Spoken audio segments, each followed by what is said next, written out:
Hello guys and welcome back to my channel. I really appreciate the overwhelming feedback you guys gave me on my recent strategy video regarding the Planet Clash or Space Clash or whatever the name is.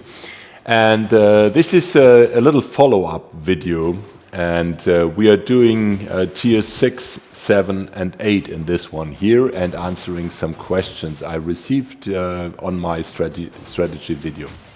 So the main question was, does this tactic, which I showed playing solo, work on tier 6, 7, 8 and 9 as well? And the simple answer is yes, it works the very same. And also there hasn't been a patch by Wargaming which prevents this tactic to work. Some people were questioning that. The whole trick of my strategy is you need to be very quick. Some people said, oh, the middle spawn, they spawn on top of you. That means you're too fast and you have to use your smoke and your EMP to continue moving forward. So I will have tier 6, 7 and 8 games here, and you can see I have the south spawn here and we have the north spawn, so we have all the variations and you can see how I deal with them. So you can see here they spawn 3 kilometers away, 4 ships. But what do? I keep moving. I use the EMP to slow them down. Now I'm using the smoke, I'm breaking line of sight, and I don't care, by the way, for these orbital laser coming to the sea. The best thing what they do is they halve your shield. So unless you're under fire from many enemies, you just drive through them. If you make a turn, they dramatically slow you down. The turn slows you down, which means you're going down from 60 knots to probably 45 knots, and you don't want to do that. So keep moving. Don't care for these orbital lasers. Your aim is to bring down the AllDestroyers.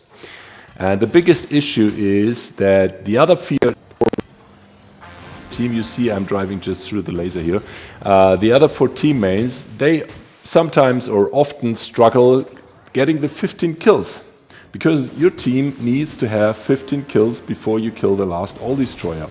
And I don't know what these 4 randoms do.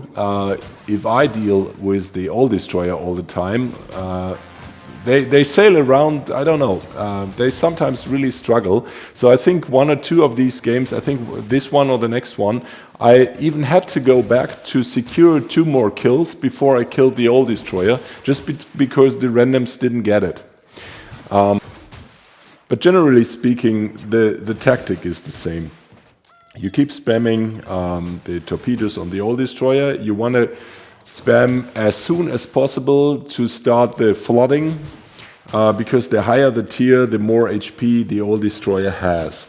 And if you're in tier 8 or 9, it helps to have a second destroyer with long-range torpedoes, because the long-range torpedoes don't do much damage, and you need to have a second one to help you with, let's say, 50% of the time with a second set of torpedoes. So what you usually should be doing there is to have 1 north of the big middle island and 1 south, and you stay away 6-7 kilometers from the small island to, let's say, to the west of the big island.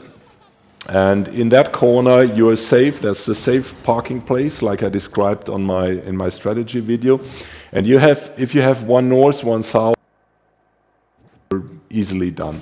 Again, the problem is you need these 15 kills, and if you don't get them, you have an issue. And as you can see in this game, we are 3 destroyers only, because 2 ships lost already. And the south destroyer, he doesn't get the kills. He spams torpedoes, and yes, he got like 15 kills or whatever in the game, or 12 or whatever, but it doesn't seem he gets the remaining 2 kills we need. So that's why I start spamming the AllDestroyer a little bit, but then realize that he's already down enough and we have like 5 minutes on the clock. So it's a risky move, but there's a second destroyer unleashing some torpedoes. So I decided to take a turn and make sure we get the kills, because without the kills of the 15 ships, it doesn't help to kill the AllDestroyer. You're screwed, you're not moving on. Talking about being screwed, wargaming screws us over. If you're too successful, you're screwed. I tell you why. There's this weekly task you have to do, and part of this weekly is you need 5 million damage in these, let's say, tier level difficulties. But the problem is, if you advance in higher tiers, you have a much longer queue, and you have to complete these 5 million. Let's say if you're in tier 7, 8 or 9, you cannot go down to 1 or 2 to get these 5 million damage. You have to complete it in 8 or 9 once you reach that. And that means for 3 weeks time you have to try to get a game in tier 8 or 9, and that really screws the players over, because the amount of players in that high tier and the queuing time is ridiculous. So I think anyway you will have to buy out. Even in theory, you can get the destroyer free of charge, but wargaming really screws us by not allowing to get the damage in tier 1 or 2, but only in the tier you finally reached. And there's simply no games with queuing times 10-15 minutes. Who has the time to spend 15 minutes queuing time in tier 8 or 9 just to get these 5 million damage done? That's ridiculous. So I really see that being screwed by wargaming, not having the option, and being forced to buy out just because you can't move down. That's a really let down here. So second game, again, same tactic. I'm going north. I don't care for the destroyer who showed up there. Either the battleship kills it with the orbital strike, or you just move on and you don't care and you leave it to your team. You want to take down this first AllDestroyer as much so the shield is gone, and leave the rest to your team. And by the time it goes down, you need to be at the, let's say you see the little island in front of me to my left, and not this one but the one behind that. You need to be in between these two islands, because then the AllDestroyer will spawn to your left like 7 kilometers out, and you can unleash the first sets, make a circle and get rid of the spawn on top of you.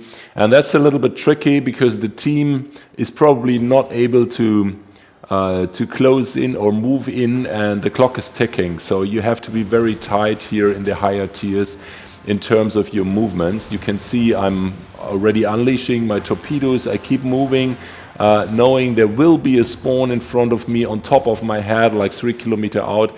And unfortunately I beached here, so I decided to reverse and prepare myself for the right turn. But there is the spawn. You saw the DD like 3 kilometers behind me.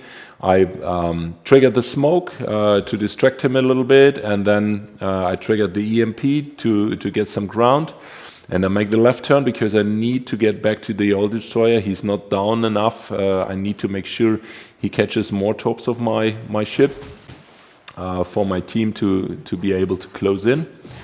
And yeah, this is pretty much a tricky part, because you must not be distracted by the enemy cruisers. Everybody's here, but you must focus on the AllDestroyer, otherwise your timing will be screwed. And only now, when I have no chance, I'll get some torps out on the cruiser. But again, we're focusing on the AllDestroyer. With the cruiser being ready to come around, we get some torps on this cruiser, because he's really a threat that close. But again, we keep moving, and we do our best to scare him off and to kill him.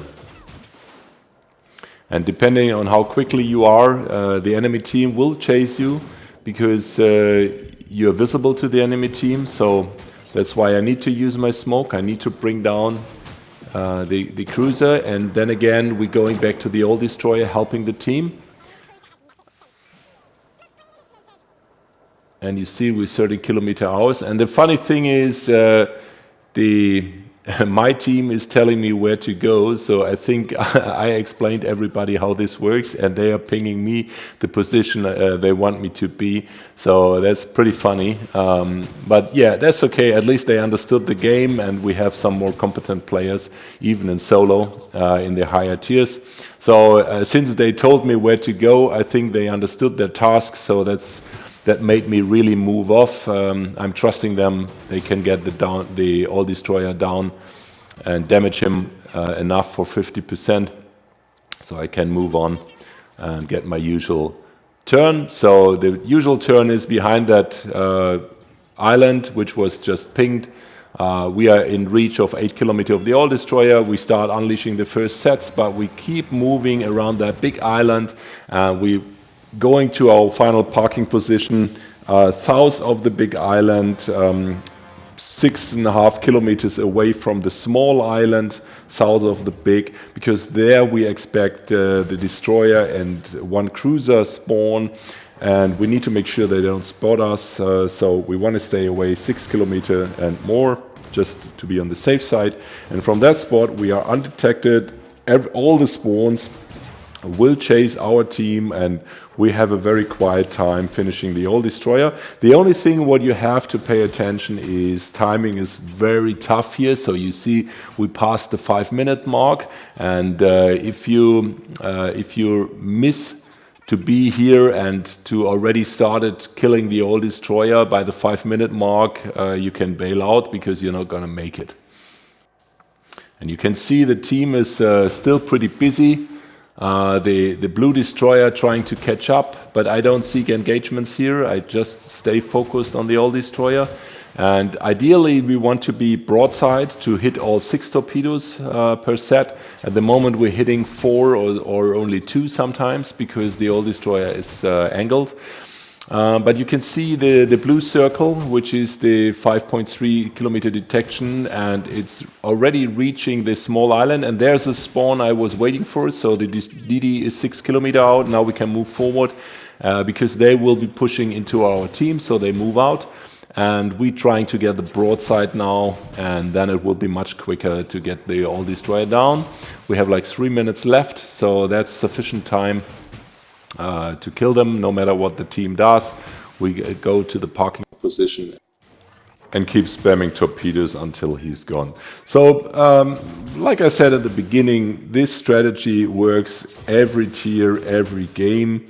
You focus on the AllDestroyer, and you need to rely on some randoms to at least understand their job a little bit, and that's basically it. So let me thank you again for the overwhelming feedback on my strategy video. In case you missed it, it's the video I posted before of this one, explaining the general strategy, but I made a little recap in this video. So I really appreciate your feedback, your comments, how you finished this, and how it worked for you, if it helped you. And of course it will help my channel if you subscribe and if you hit the thumbs up, but honestly I don't like to ask for that, because every video I watch people asking for that, so I'm a little bit done by that. So do whatever you like, and yeah, thank you out there, and thanks for staying with this channel. And let me send a special greeting to the about 0.4% female viewers. So that's like 40 viewers I had on my female viewers on my last video. So I really appreciate even some women playing this game. So special greetings to the ladies, and keep up the good work, and thank you out there. Bye bye.